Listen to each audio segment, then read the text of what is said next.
Welcome back to Everything But the Lesson Plan, the podcast where we talk about the bigger stories of education, the human side of teaching that shapes who we are, not just what we teach. I am your host, Franchesca Thompson, and today's conversation is about teaching as transformation. There are moments in education when you realize this isn't just a job, this is a calling. And one of the voices that has shaped that understanding for me is the one and only Miss Bell Hooks. She's not just an author, she's not just a scholar, but a teacher of the soul.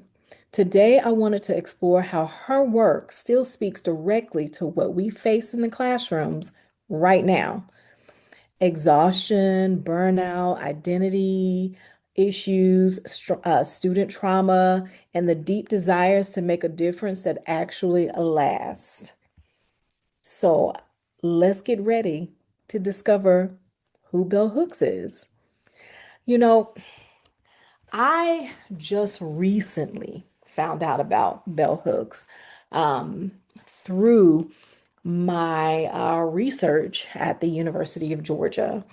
And my professor, Dr. Wesberg, was the one who introduced me to her because she knew the work that I was trying to complete at the school. And she felt like Bell Hooks and I can't think of his name right now, but they aligned with what I was doing. And so, who is she?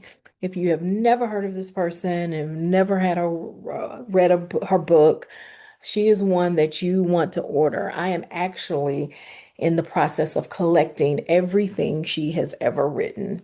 I got a few of the books for Christmas last year, and so I want to have her whole entire collection, hopefully by the end of this year. Um, and I mean, it's just a joy to read. But Bell Hooks, she was born in 1952, and unfortunately, she passed in 2021. I would love to have met her.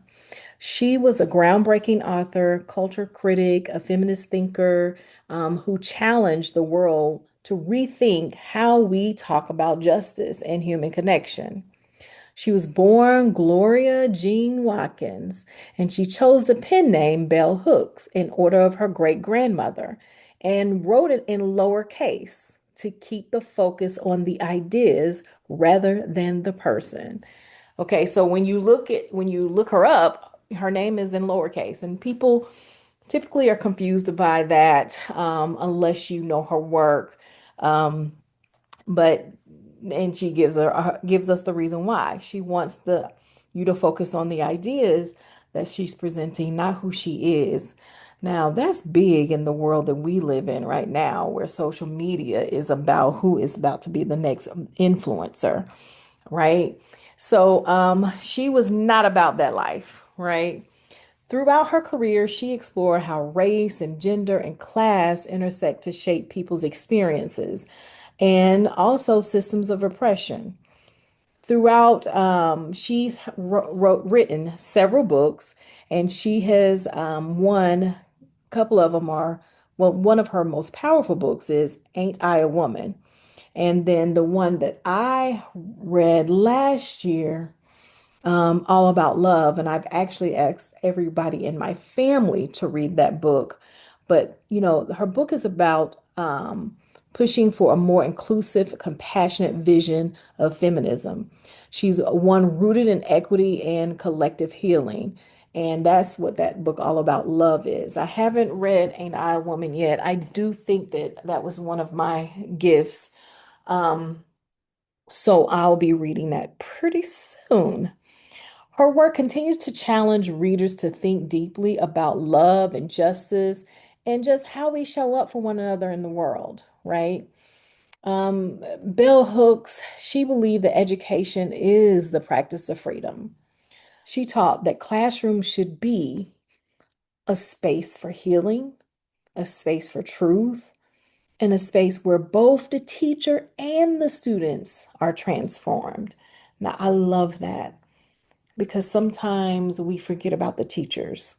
And in her work. It is about everyone, and teachers are included in that. In her book, Teaching to Transgress, she talked about one of her quotes is that the classroom remains the most radical space of possibility in the academy.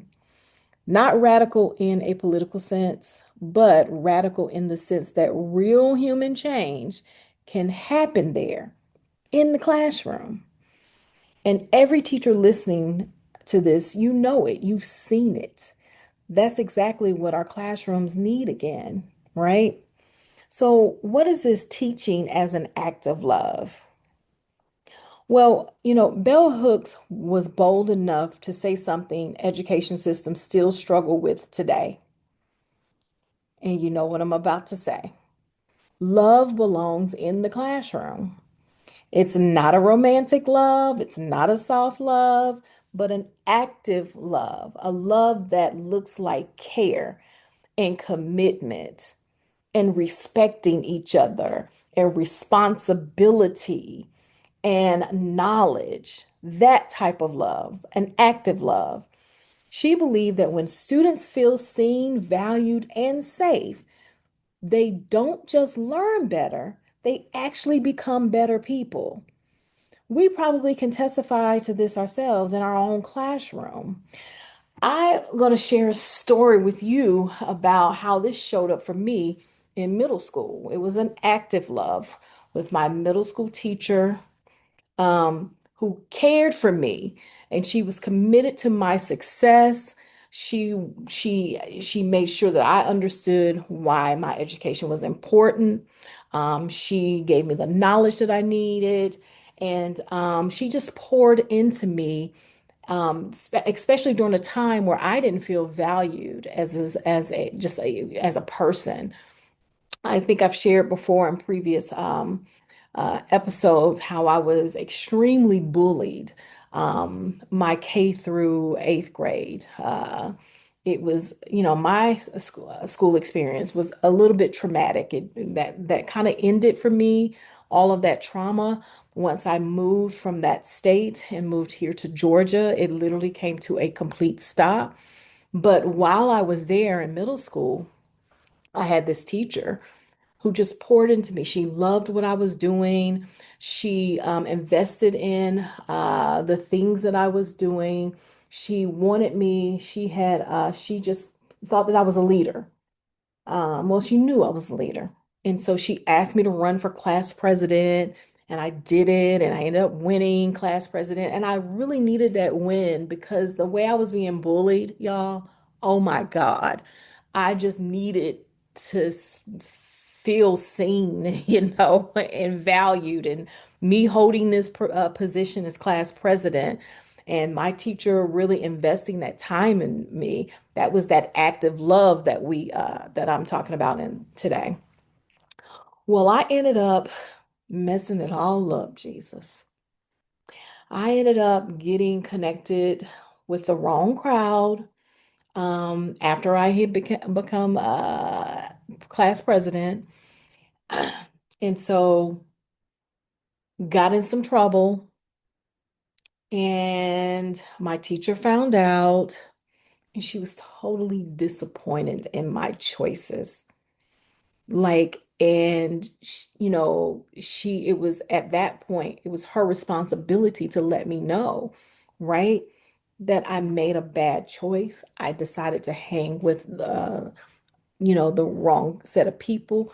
And now, because of that, you've lost this status, this position in the school as class president because you made that choice.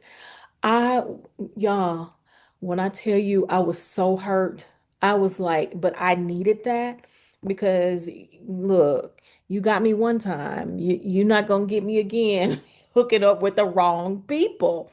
And so, my teacher taught me that.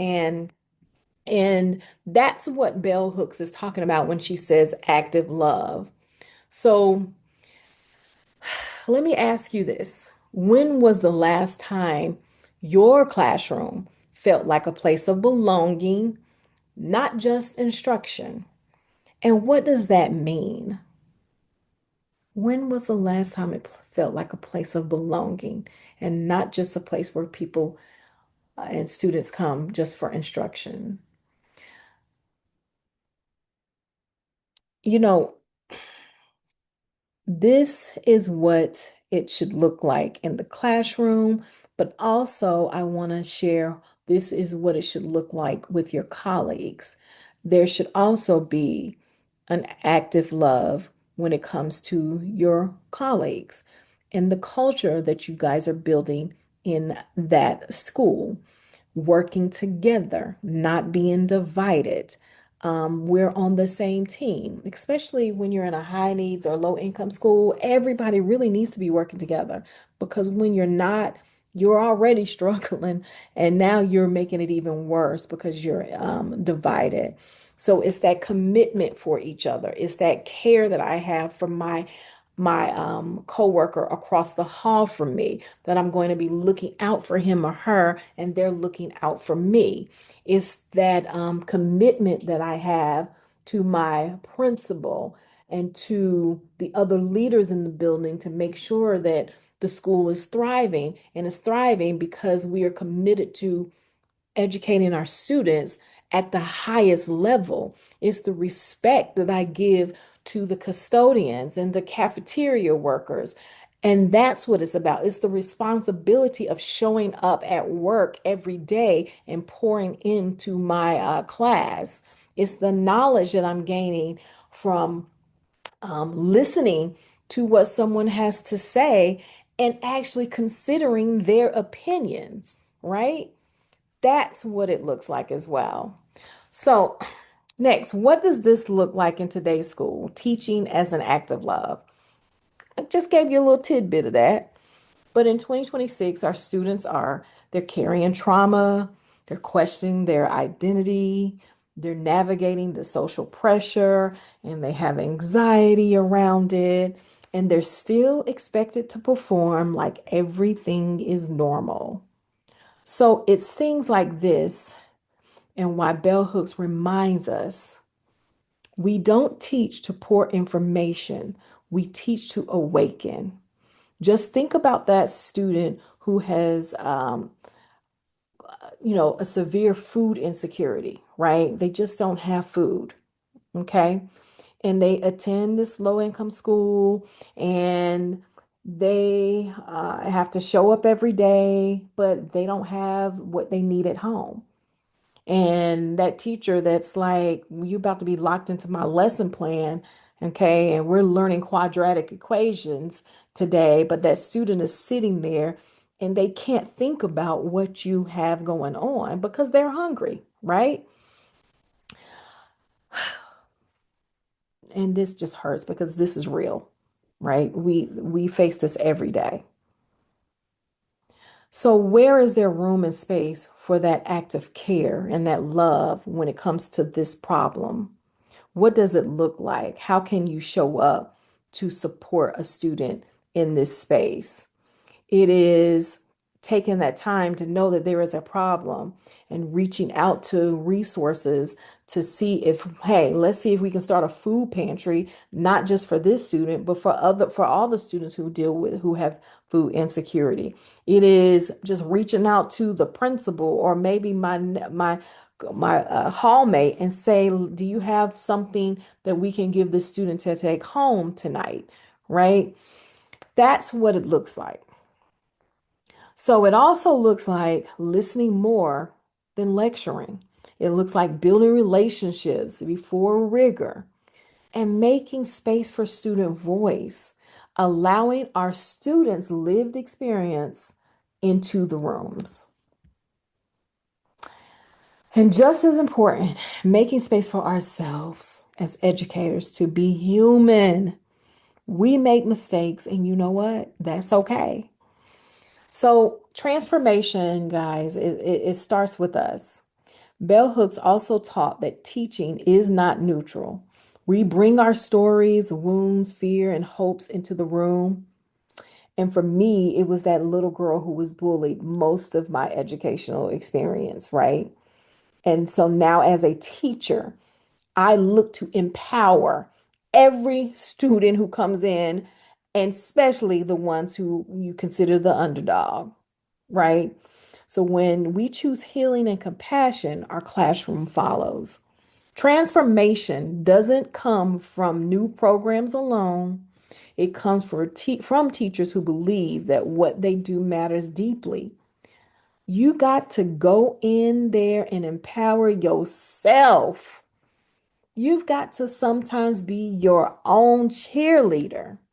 So let's reflect on this for a second.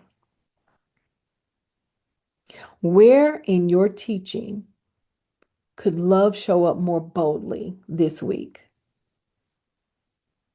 Where could you release control and invite connection instead? Think about it and then act. Bell Hooks reminded us that can be a place of healing. And in a world where students and teachers are carrying so much, this is important work.